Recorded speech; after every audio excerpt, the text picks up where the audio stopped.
খাইয়ে খেয়ে খারাপ মোটা হয়ে যাচ্ছে, একটু পর পর একটা করে খাবার। এবার মোটা হওয়ার একটা ইয়ে কতক্ষণ সীমা আছে সেটা পূরণ করে দেখতে হবে। আপুর কেটটা তুই খাবার বলতো ঘরে লে যাচ্ছ না, আপুর দে আমি খাসি সুন্দর হয়েছে না। এক একটা বেশি মজা হয়েছে আজকে। আমি কই হ্যালো এভরিওয়ান, আজকে তোমাদের একটা জিনিস দেখাবো, সেটা হচ্ছে আমরা পাবনা এসে ঐতিহ্যবাহী কিছু খাবার ট্রাই করতেছি।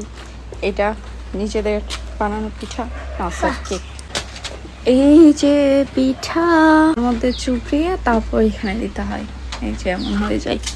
এই যে পিঠা খুলতেছে, এই যে পিঠা।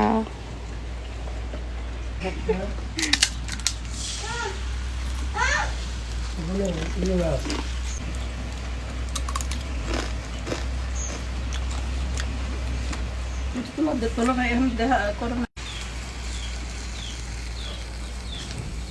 অল্প একটু করে ওই ইয়েকের মধ্যে ধরে, তাই অত বড় একটা পিঠা হয়ে যায়। বাস পিঠা হচ্ছে, পিঠা হয়েছে, পিঠা খাইছি। আমার যে কি মরমরা মজা সেই স্বাদ। আবার করতে বেশি আবার করতে পারো না না, তোমাকে নিবো কেন?